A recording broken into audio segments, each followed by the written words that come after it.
Women's premier league ನಡೆದಿದ್ದು between Gujarat Giants versus Delhi Capitals. So toss ಗೆದ್ದಂತ Delhi Capitals ಮೊದಲು bowling ಅನ್ನು ಆಯ್ಕೆ ಮಾಡುತ್ತೆ.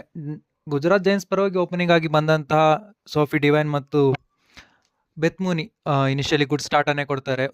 ಸೋಫಿ ಡಿವೈನ್ ಅಂತೂ ಆಸ್ ಯೂಶುವಲ್ ಅವ್ರು ಪವರ್ ಹಿಟ್ಟಿಂಗೇ ಮಾಡ್ತಾರೆ. ಸೊ ಆ ಥರ ಹೊಡಿತಾ ಇದ್ರು. ಸೊ ಅಲ್ಲಿಂದ ಬಂದು ಔಟ್ ಆಗಿದ್ದು ಅಂದರೆ ಬೆತ್ ಮೂನಿ ಅವರು ಔಟ್ ಆಗ್ತಾರೆ. ಬೆತ್ ಮೂನಿ ಔಟ್ ಆದ ನಂತರ ಗಾರ್ಡ್ನರ್ ಬರ್ತಾರೆ.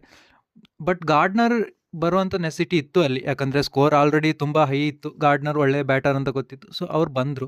ಸೊ ಅದಾದ ನಂತರ ನೆಕ್ಸ್ಟ್ ಬಂದಿದ್ದು ಜಾರ್ಜಿಯಾ ವ್ಯಾರಮ್. ಸೋಫಿ ಡಿವೈನ್ ಔಟ್ ಆದಮೇಲೆ ಜಾರ್ಜಿಯಾ ವ್ಯಾರಮ್ ಬಂದರು.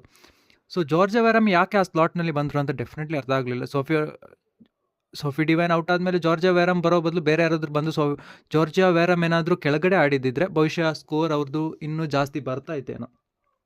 ಅದರಲ್ಲಿ ಆ್ಯಂಟಿ ಕ್ಲೈಮ್ಯಾಕ್ಸ್ ಅನ್ನೋ ಹಾಗೆ ನಾನೇನೋ ಸೆಂಚುರಿ ಬಂತು ಸೋಫಿ ಡಿವೈನ್ ಅವರಿಂದ ಅಂತ ಅಂದ್ಕೊಂಡೆ. ಬಟ್ ಅವ್ರು ಯಾವತ್ತೂ ಸಿಂಗಲ್ಸ್ನ ಟ್ರೈ ಮಾಡೋದಿಲ್ಲ ಇನ್ ದ 90s ಅಲ್ಲೇ ಇರುವಾಗೆಲ್ಲ. ಸೊ ಅದರಿಂದ ಅವರು 95ಗೆ ನಂದಿನಿ ಶರ್ಮಾ ಅವ್ರಿಗೆ ಔಟ್ ಆಗ್ತಾರೆ.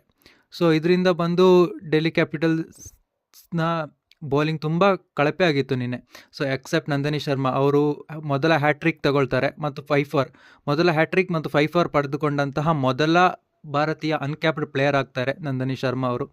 ಆ್ಯಂಡ್ ಈ ಕಡೆ ಬ್ಯಾಟಿಂಗ್ಗೆ ಬಂದಾಗ ಕೂಡ ಸೌತ್ ಆಫ್ರಿಕಾದಿಂದ ಬರುವಂಥ ಲೀ ಅವರು ಡೆಲ್ಲಿ ಕ್ಯಾಪಿಟಲ್ಸ್ ಪರವಾಗಿ ಅದ್ಭುತವಾಗಿ 83 ರನ್ಸ್ಗಳನ್ನು ಹೊಡಿತಾರೆ. ನೆಕ್ಸ್ಟ್ ಬಂದಂತಹ ಚಿನೆಲ್ ಹೆನ್ರಿ, ಬಹುಶಃ ಭಾಳ ಜನರಿಗೆ ನಂಬಿಕೆ ಇತ್ತು ಚಿನೆಲ್ ಹೆನ್ರಿ ಆಡ್ತಾರೆ ಅಂತ, ಬಟ್ ಅವರು ಕೂಡ ಆಡಲಿಲ್ಲ. ನಂಬರ್ 3ನಲ್ಲಿ ಬಂದಿದ್ದು ಲಾರಾ ಉಲ್ವಾಟ್. ಅವರು ಕೂಡ ಇನಿಷಿಯಲಿ ಸ್ಲೋ ಸ್ಟಾರ್ಟ್ ಮಾಡ್ತಾರೆ, ಬಟ್ ಅವಾಗ ಲೀ ಔಟ್ ಆಗ್ತಾರೆ. ಆಮೇಲೆ ತುಂಬ ಪವರ್ ಹಿಟ್ಟಿಂಗ್ ಮಾಡ್ತಾರೆ ಅವರು ಕೂಡ.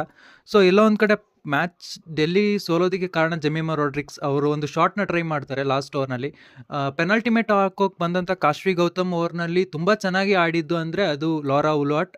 ಸೊ ಅಲ್ಲಿಂದ ಸ್ಕೋರನ್ನು ತುಂಬ ಹತ್ತಿರ ತಂದು ಕೊಟ್ಟಿರ್ತಾನೆ ಮ್ಯಾಚ್ನ. ಲಾಸ್ಟ್ ಓವರ್ ಡಿಫೆಂಡ್ ಮಾಡೋದಕ್ಕೆ ಕೇವಲ 7 ರನ್ ಅಷ್ಟೇ ಇರುತ್ತೆ.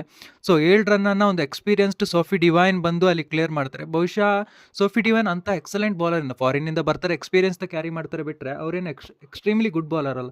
ಮತ್ತು ಗುಜರಾತ್ ಜೈನ್ಸ್ನಲ್ಲಿ ಅವರ ಬ್ಯಾಟಿಂಗೇ ಮೇನ್ ಅಸ್ತ್ರ ಅವ್ರದ್ದು. ಬೌಲಿಂಗ್ ಅಂತ ಬಂದಾಗ ಯಾವುದೇ ಫಾರಿನ್ ಸ್ಲಾಟ್ನಲ್ಲಿ ಬರೋವಂಥ ಬೌಲರ್ ಯಾರೂ ಇಲ್ಲ ಅಲ್ಲಿ. ಸೊ ಸೋಫಿ ಡಿವೈನೇ ಮಾಡಬೇಕು ಬೌಲಿಂಗ್ನ, ಫಾಸ್ಟ್ ಬೌಲಿಂಗ್ ಅಂತ ಬಂದಾಗ. ಸೊ ಬಹುಶಃ ಸೋಫಿ ಡಿವೈನ್ಗೆ 7 ರನ್ ಹೊಡೆಯುವಂಥದ್ದು ದೊಡ್ಡ ವಿಷಯ ಆಗಿರಲಿಲ್ಲ. ಬಟ್ ಇನಿಷಿಯಲಿ ಅವರ ಎಕ್ಸ್ಪೀರಿಯನ್ಸ್ ಅಲ್ಲಿ ವರ್ಕೌಟ್ ಆಯಿತು ಅವರಿಗೆ. ಸೊ ಇದರಿಂದ ಗುಜರಾತ್ ಜೈನ್ಸ್ 5 ರನ್ಗಳಿಂದ ಮ್ಯಾಚನ್ನು ಗೆಲ್ಲುತ್ತೆ.